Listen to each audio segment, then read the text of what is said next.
नमस्कार, स्वागत है आप सभी का डीडी न्यूज के इस खास बुलेटिन एक्सप्रेस 100 में, जहां हम आपके लिए लेकर आते हैं राजनीति, मनोरंजन, देश, दुनिया, खेल और व्यापार जगत की सभी बड़ी खबरों को एक्सप्रेस यानी कि फटाफट अंदाज में। आपके साथ मैं हूं संध्या शर्मा। तो देखिए खबरें तेज रफ्तार से। संसद के शीतकालीन सत्र में आज दोनों सदनों की कार्यवाही फिर बाधित हुई। विपक्ष के हंगामे के चलते दोनों सदन की कार्यवाही को कल तक के लिए स्थगित करना पड़ा। लोकसभा स्पीकर ओम बिरला ने लगातार हो रहे विपक्ष के हंगामे पर सभी से अपील करते हुए कहा कि प्रश्नकाल सभी के लिए महत्वपूर्ण है, इसलिए प्रश्नकाल को चलने दें और बाकी जो भी मुद्दे हैं प्रश्नकाल के बाद उठाएं। संसदीय कार्य मंत्री किरेन रिजिजू ने कांग्रेस पर निशाना साधते हुए कहा कि जॉर्ज सोरोस और कांग्रेस के संबंध सबको मालूम है। जॉर्ज सोरोस ने भारत को खुलेआम चेतावनी दी है। किरेन रिजिजू ने कहा कि जॉर्ज सोरोस ने भारत की अर्थव्यवस्था को नष्ट करने के लिए $1 बिलियन का आवंटन भी किया है। यह विषय बहुत गंभीर है। यह भाजपा का ही मुद्दा नहीं बल्कि पूरे देश का मामला है। संसदीय कार्य मंत्री किरेन रिजिजू ने कांग्रेस नेता राहुल गांधी पर कटाक्ष करते हुए कहा कि कांग्रेस के सांसद अपने नेता को समझाएं कि वो संसद में बचकाना हरकतें ना करें और सदन की कार्यवाही चलाने में मदद करें। केंद्रीय मंत्री गिरिराज सिंह ने कहा कि आखिर कांग्रेस को जॉर्ज सोरोस पर चर्चा में दिक्कत क्यों है। गिरिराज सिंह ने ममता बनर्जी को इंडी का नेतृत्व देने की उठ रही मांगों पर भी अपनी प्रतिक्रिया दी। इंडी गठबंधन में लगातार कांग्रेस का कद घटता जा रहा है। सहयोगी दल कांग्रेस की बात का खुलकर विरोध करते नजर आ रहे हैं। अब आरजेडी प्रमुख लालू यादव ने कहा है कि ममता बनर्जी को इंडी गठबंधन का नेतृत्व दिया जाना चाहिए। इस पर कांग्रेस की आपत्ति का कोई मतलब नहीं है। टीएमसी सांसद कीर्ति आजाद ने भी इंडी गठबंधन को लेकर कांग्रेस के नेतृत्व पर सवाल खड़े किए हैं। दिल्ली भाजपा अध्यक्ष वीरेंद्र सचदेवा ने दिल्ली के पूर्व मुख्यमंत्री अरविंद केजरीवाल पर निशाना साधा है। उन्होंने सोशल मीडिया प्लेटफॉर्म एक्स पर केजरीवाल के पूर्व लग्जरी घर का वीडियो पोस्ट किया है। वीरेंद्र सचदेवा ने वीडियो पोस्ट करने के साथ लिखा है कि खुद को आम आदमी कहने वाले अरविंद केजरीवाल की अय्याशी के शीश महल की सच्चाई आज हम बताने आए हैं। दिल्ली भाजपा अध्यक्ष ने लिखा, आज हम आपको दिखाएंगे कि कैसे केजरीवाल ने जनता के पैसे खाकर अपने लिए 7 स्टार रिसोर्ट का निर्माण करवाया है। शानदार जिम, सोना रूम, जकूजी की कीमत जानकर आपके होश उड़ जाएंगे।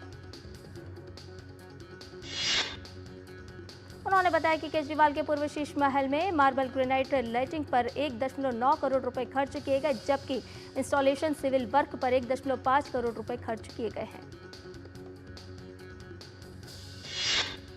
वीरेंद्र सचदेवा ने बताया, ऐसे ही gym, spa equipments and fittings की लागत 35 लाख रुपए है। कुल लागत की बात करें तो यह 3.75 करोड़ रुपए है।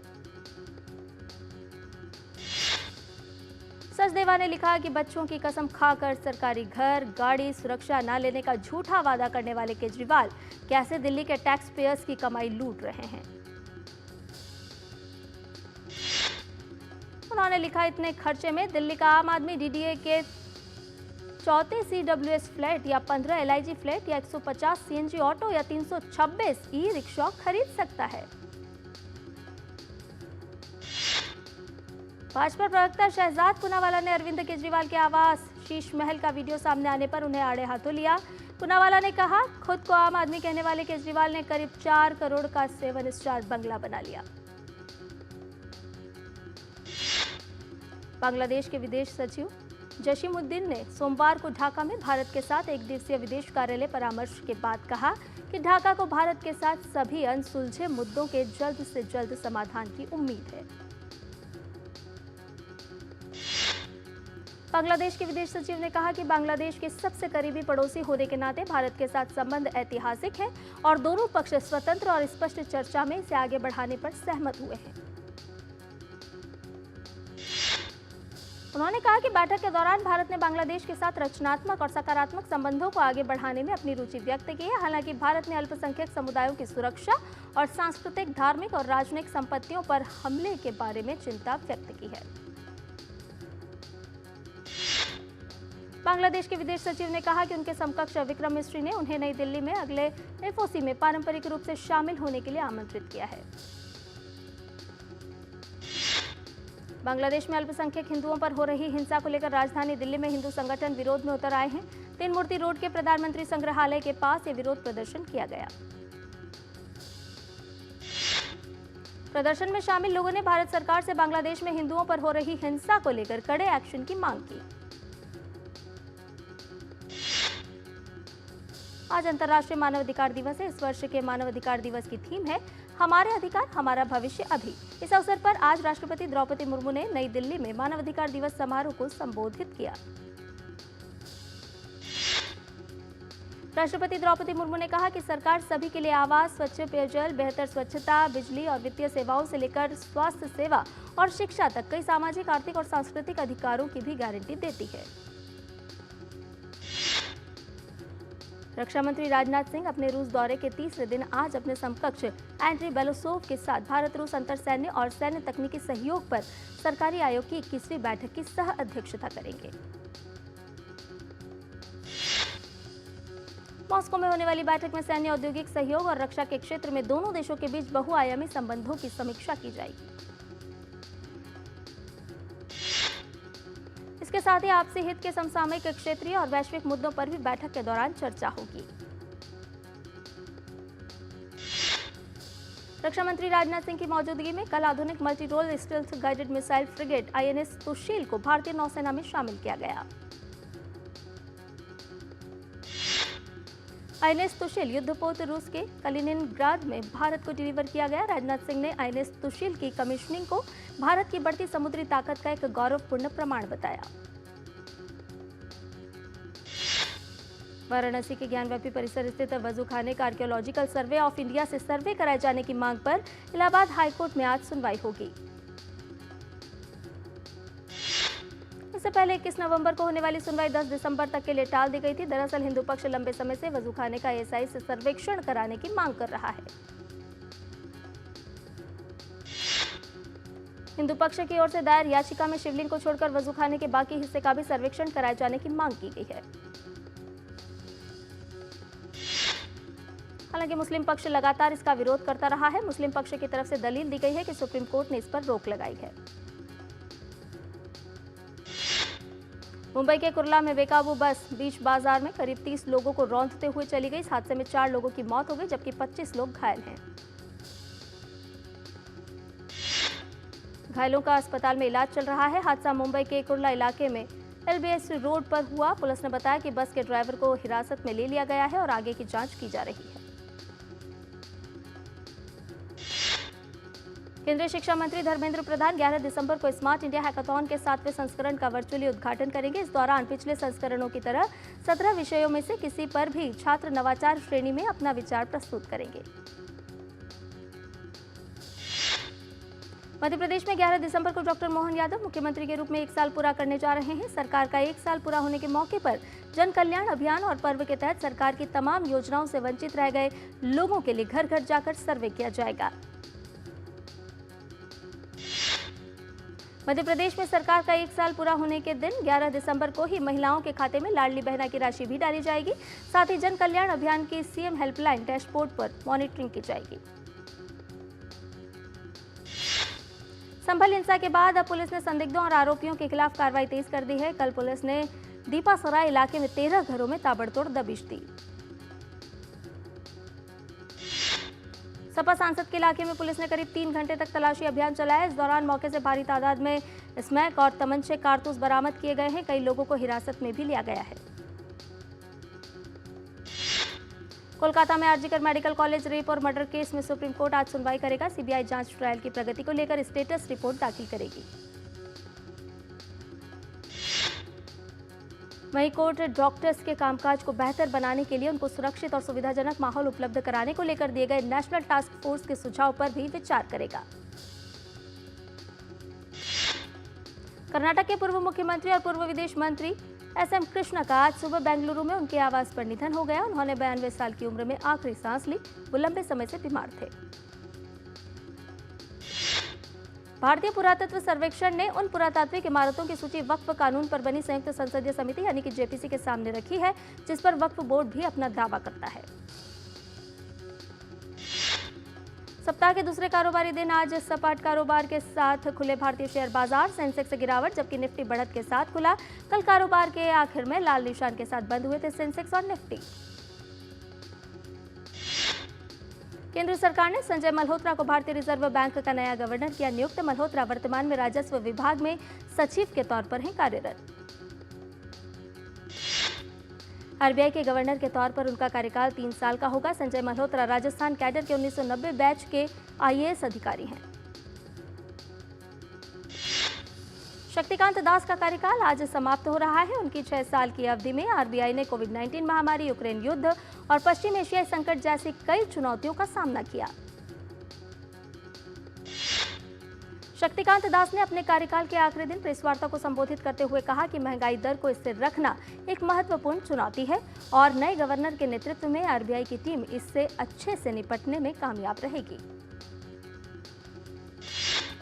जीएसटी अधिकारियों ने अप्रैल-अक्टूबर के बीच 17,818 फर्जी फर्मों की ओर से 35,132 करोड़ रुपए की आईटीसी चोरी के मामलों का पता लगाया है और 69 लोगों को गिरफ्तार किया है। बुलेटिन में फिलहाल रुक एक छोटे से ब्रेक के लिए जल्द हाजिर होंगे।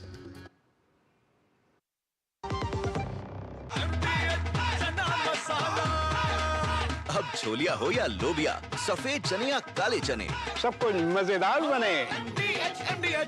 मुथूट फाइनेंस गोल्ड ओवरड्राफ्ट, ब्याज सिर्फ उतने ही दिन का भरिए जितने दिन पैसे इस्तेमाल कीजिए। आज ही कॉल कीजिए 1-800-313-1212। 3 महीने में पैसे डबल। वाह, फास्ट और हाई रिटर्न्स भी। क्या स्कीम है? कल तो नहीं थी यहाँ। और कल होगा भी नहीं। तूने कभी 5 ओवर में डबल सेंचुरी मारी है? ऐसे स्कीम के बहकावे में आके हम धोखा खा सकते हैं। और आरबीआई कहता है अपना पैसा सुरक्षित रखो और समझदारी से निवेश करो। अगर ज्यादा रिटर्न के पीछे भागोगे तो रिस्क भी उतना ही उठाओगे। और फास्ट रिटर्न से बच के। और फास्ट बॉलिंग से भी। आरबीआई कहता है जानकार बनिए, सतर्क रहिए। मेरी पसंद, मेरी पसंद, मेरी पसंद, मेरी पसंद, हमारी पसंद, हम सबकी पसंद। मजबूत देश का मजबूत सरिया हो गया स्टील। और ब्रेक के बाद एक्सप्रेस 100 में आपका एक बार फिर से स्वागत है। सार्वजनिक क्षेत्र के बैंकों ने चालू वित्त वर्ष की पहली 6 माही में 42,000 करोड़ रुपए का ऋण बट्टे खाते में डाला। अप्रैल सितंबर अवधि के दौरान एसबीआई ने 8,312 करोड़ रुपए, पीएनबी ने 8,061 करोड़ रुपए, यूनियन बैंक ऑफ इंडिया ने 6,344 करोड़ रुपए और बैंक ऑफ बड़ौदा ने 5,925 करोड़ रुपए बट्टे खाते में डाले।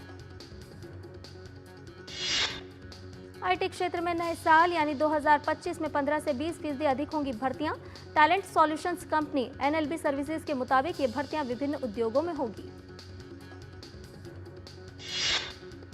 एनएलबी सर्विसेज के मुताबिक उभरती प्रौद्योगिकियों पर बढ़ती निर्भरता के कारण artificial intelligence, machine learning, data analytics और क्लाउड सहित अत्यधिक विशिष्ट तकनीक भूमिकाओं की मांग में 30 से 35% वृद्धि की उम्मीद है। मारुति सुजुकी इंडिया ने परिचालन खर्च और इनपुट लागत बढ़ने से वाहनों की कीमत 4% तक बढ़ाने का फैसला किया। अदानी समूह ने राजस्थान में विभिन्न क्षेत्रों में 7.5 लाख करोड़ रुपए का निवेश करने की योजना बनाई। बंदरगाह, जहाज रानी और जलमार्ग मंत्रालय ने अदानी समूह के आंध्र प्रदेश स्थित कृष्णापट्टनम पोर्ट को समुद्री मार्ग से पेट्रोलियम आयात करने की मंजूरी 1 मार्च 2026 तक बढ़ाई।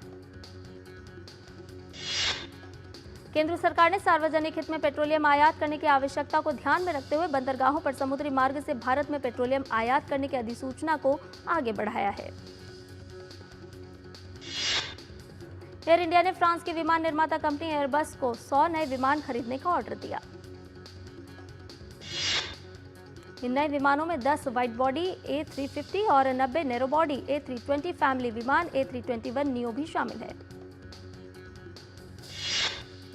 मॉर्गन स्टैनली ने अपनी रिपोर्ट में कहा कि भारत में उपभोक्ता मूल्य सूचकांक मुद्रास्फीति नवंबर में सालाना आधार पर 5.5% तक घट सकती है, जबकि अक्टूबर में ये 6.2% थी। ई कॉमर्स प्लेटफॉर्म अमेजॉन और फ्लिपकार्ट की कथित एंटी कॉम्पिटिटिव प्रैक्टिसेस के खिलाफ भारत की कार्रवाई अब सुप्रीम कोर्ट पहुंची। सीसीआई के इस पिटीशन में जांच को रोकने के लिए ई कॉमर्स प्लेटफॉर्म और विक्रेताओं की ओर से शुरू किए जा रहे छोटे मोटे मुकदमों को रोकने के लिए दखल देने की मांग की गई है। भारती एयरटेल ने अपने एआई संचालित स्पैम फाइटिंग सॉल्यूशंस को लॉन्च करने के 2.5 महीने के भीतर 8 अरब स्पैम कॉल और 0.8 अरब स्पैम एसएमएस को चिन्हित किया। भारती एयरटेल ने एक बयान में कहा कि इस एडवांस्ड एल्गोरिदम की मदद से एआई संचालित नेटवर्क ने हर दिन लगभग 10 लाख स्पैमर्स की पहचान सफलतापूर्वक की है। इजराइल के प्रधानमंत्री बेंजामिन नेतन्याहू ने कहा कि गोलन हाइट्स पर इजराइल का कब्जा चिरकाल तक बना रहेगा। वहीं गोलन हाइट्स पर सीरिया का लगभग 60 साल से कब्जा है। यरूशलेम में एक प्रेस वार्ता के दौरान नेतन्याहू ने अमेरिका के नवनिर्वाचित राष्ट्रपति डोनाल्ड ट्रंप को अपने पहले कार्यकाल में 1981 में इजराइल के गोलन हाइट्स पर कब्जे को दी थी मान्यता। बेंजामिन नेतन्याहू ने कहा कि गजा में युद्ध फिलहाल रुकने वाला नहीं है। उन्होंने कहा कि अगर अब यह युद्ध समाप्त कर देते हैं तो हमास वापस आएगा, पुनः स्थापित होगा और उन पर फिर से हमला करेगा और वो ये स्थिति नहीं चाहते हैं। इटली के टस्कनी क्षेत्र में फ्लोरेंस के पास ईंधन डिपो में हुए विस्फोट में लगभग 2 लोगों की मौत हो गई, 9 लोग घायल हो गए और 3 लोग लापता हैं।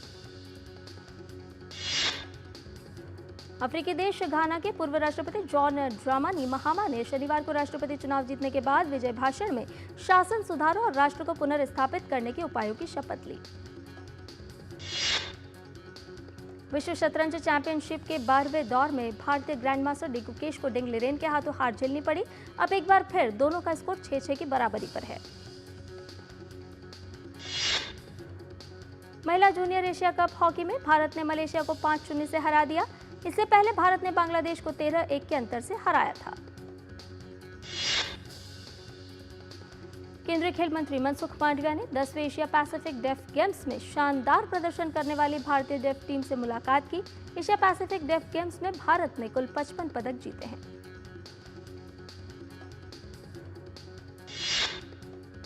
खेल मंत्री ने भारतीय डेफ टीम के शानदार प्रदर्शन की सराहना की और भविष्य के लिए शुभकामनाएं भी दी। उन्होंने कहा कि डेफ खिलाड़ियों को भी तमाम सुविधाएं मिलेंगी।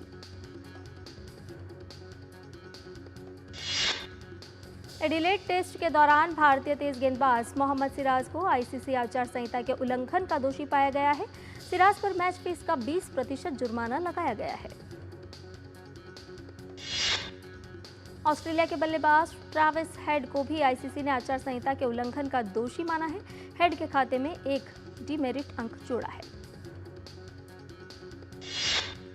दक्षिण अफ्रीका ने श्रीलंका को टेस्ट सीरीज में 2-0 से हरा दिया। इसके साथ ही अफ्रीका वर्ल्ड टेस्ट चैंपियनशिप की अंक तालिका में पहले स्थान पर आ गई। वेस्टइंडीज ने 3 वनडे की सीरीज के पहले मैच में बांग्लादेश को 5 विकेट से हरा दिया। इस जीत के साथ वेस्टइंडीज ने बांग्लादेश के खिलाफ 11 मैच से चला रहा हार का सिलसिला तोड़ दिया। चैंपियंस लीग में आज रियल मैड्रिड का सामना अटलांटा से होगा। रियल के मैनेजर के मुताबिक इस मैच में विनीसियस जूनियर और रोड्रिगो का खेलना मुश्किल है। चैंपियंस लीग में आज पेरिस सेंट जर्मेन का सामना आरबी सॉल्जबर्ग से होगा। पीएसजी का चैंपियंस लीग में प्रदर्शन काफी खराब रहा है और उनके लिए ये मैच जीतना बेहद जरूरी है। लिवरपूल की टीम चैंपियंस लीग में जिरोना से भिड़ेगी। इस मैच में अगर लिवरपूल जीत दर्ज करती है तो वो अंतिम 16 में जगह बनाने से सिर्फ 1 अंक की दूरी पर रह जाएगी। लिवरपूल के मैनेजर अर्ने स्लॉट ने कहा कि अपने घरेलू लीग में निराशाजनक प्रदर्शन के बावजूद जिरोना को हल्के में नहीं लिया जा सकता। जिरोना ला लिगा में फिलहाल 9वें स्थान पर है। जिरोना के कोच का कहना है कि लिवरपूल दुनिया की सबसे अच्छी टीम है और उनके खिलाफ खेलकर जिरोना को सीखने को मिलेगा। चैंपियंस लीग में आज बायर्न म्यूनिख का सामना शख्तर डोनेस्क से होगा। बायर्न के गोलकीपर मैनुअल नुएर चोट के कारण बाकी सीजन में नहीं खेल सकेंगे। चैंपियंस लीग में आज बायर लेवरकुसेन का सामना इंटर मिलान से होगा। लेवरकुसेन के कोच ज़ाबी अलोंसो ने कहा कि इंटर मिलान यूरोप की सर्वश्रेष्ठ टीमों में से एक है। भारत की मशहूर निर्देशक पायल कपाड़िया ने रचा इतिहास। उनकी film All We Imagine As Light को गोल्डन ग्लोब्स के सर्वश्रेष्ठ निर्देशक श्रेणी में नामांकन मिला। इससे पहले पायल कपाड़िया ने film All We Imagine As Light में इस साल के कान फिल्म महोत्सव बेस्ट डायरेक्टर और फिल्म की एक्ट्रेस अनसुईया सेनगुप्ता को बेस्ट एक्ट्रेस का खिताब हासिल किया था। सनी देओल ने फिल्म एनिमल में बॉबी देओल के किरदार पर बात करते हुए कहा कि फिल्म में बॉबी ने महफिल लूट ली। साथ ही कहा कि एक कलाकार को सफल होने के लिए जिसकी जरूरत होती है, बॉबी के पास वो सब कुछ है। सनी देओल ने फिल्म रामायण को लेकर कहा कि फिल्म को इंटरनेशनल स्तर के प्रोजेक्ट अवतार को प्लैनेट ऑफ एप्स की तर्ज पर बनाया जा रहा है।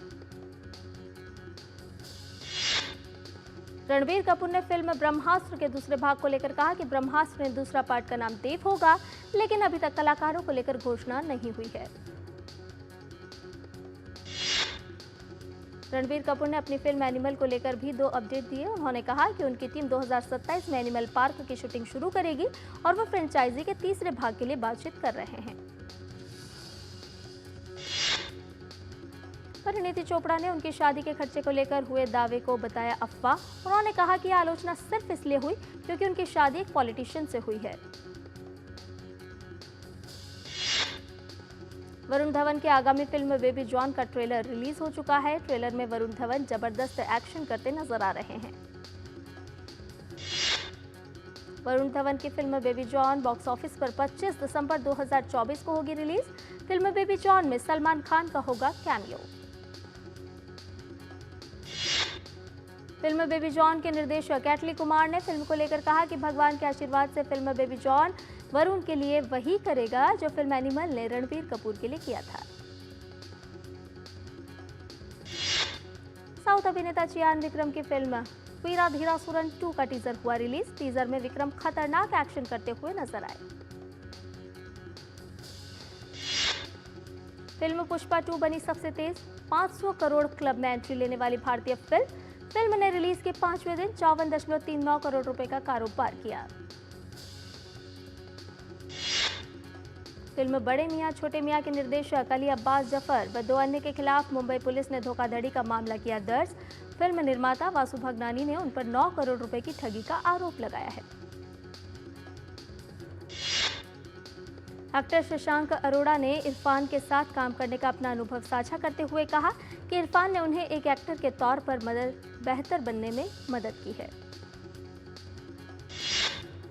टाइगर श्रॉफ की फिल्म बागी 4 का पोस्टर हुआ रिलीज। पोस्टर में टाइगर के साथ संजय दत्त आ रहे हैं नजर। और एक्सप्रेस न्यूज में फिलहाल मेरे साथ इतना ही। मुझे दीजिए इजाजत। नमस्कार।